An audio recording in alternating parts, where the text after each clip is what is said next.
Hello, my name is Tamara Goldbogen, and I am with the Arts Learning Collaborative, where we support high-quality arts learning experiences at Weber State University and across the state of Utah. In this video, Kelly Bruce Glenn is going to walk you through some easy steps for completing a dance integrated project. You can check out our website at weber.edu/artslearning, where you can find more videos like these and other resources to help bring the arts into your classroom. Please feel free to share this with your friends and colleagues.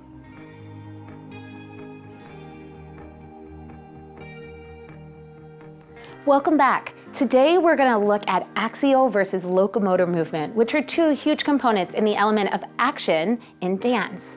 Axial movement means my dancing stays in one spot. Again, axial movement is where my dancing stays in one spot, whereas locomotor movement means I move from one spot to the other. Locomotor movement, again, is when I move from one spot to another.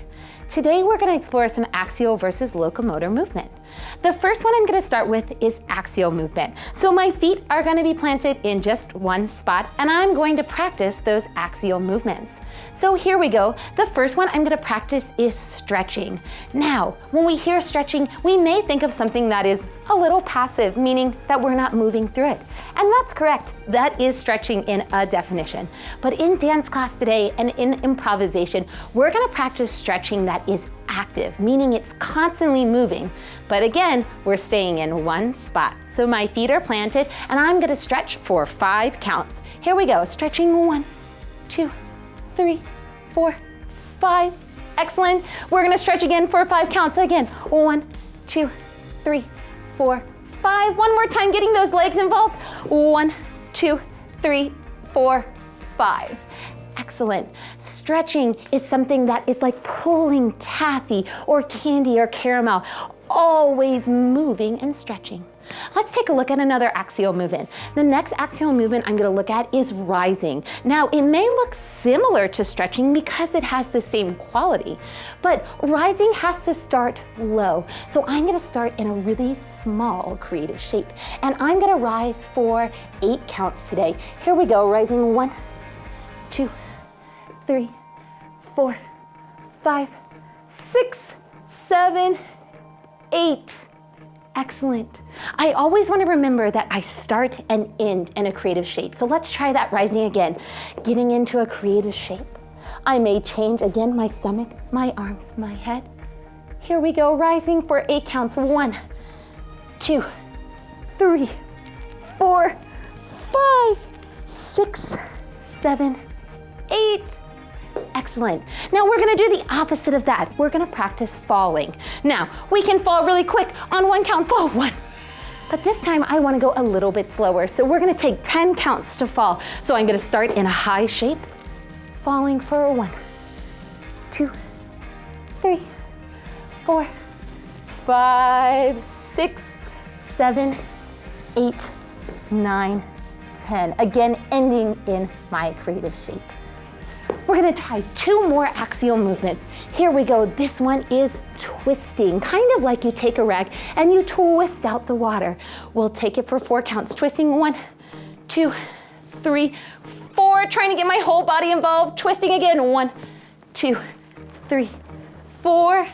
Getting my legs involved. 1, 2, 3, 4. Getting my head involved. 1, 2, 3, 4.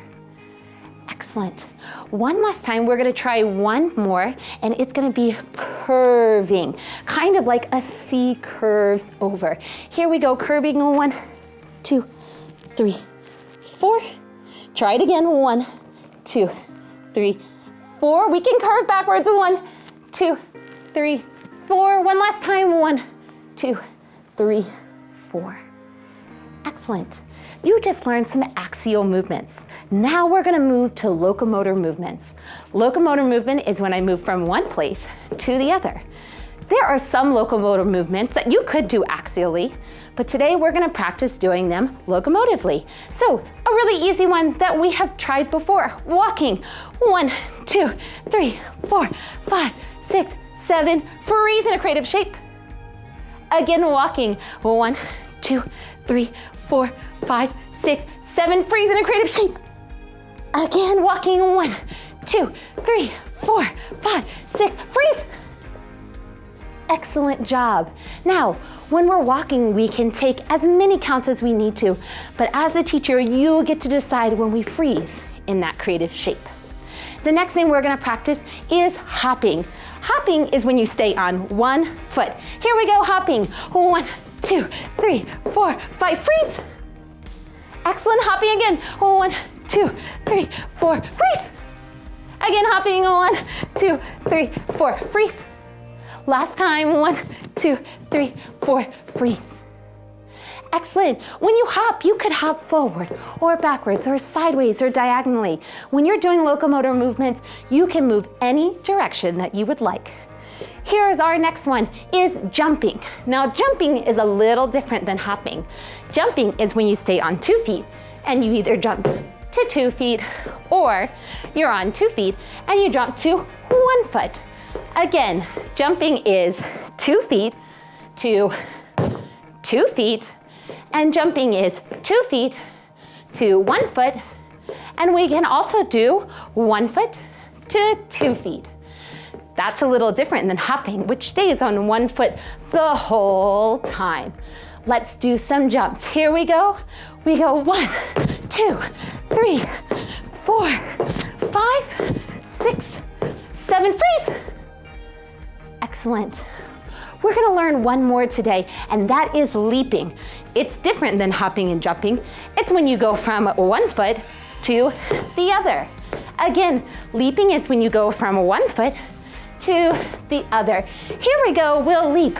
1, 2, 3, 4, 5, 6, 7, 8, 9, freeze. Excellent. Now that you've learned some locomotive and axial movements, join me on the dance floor so we can practice these moments.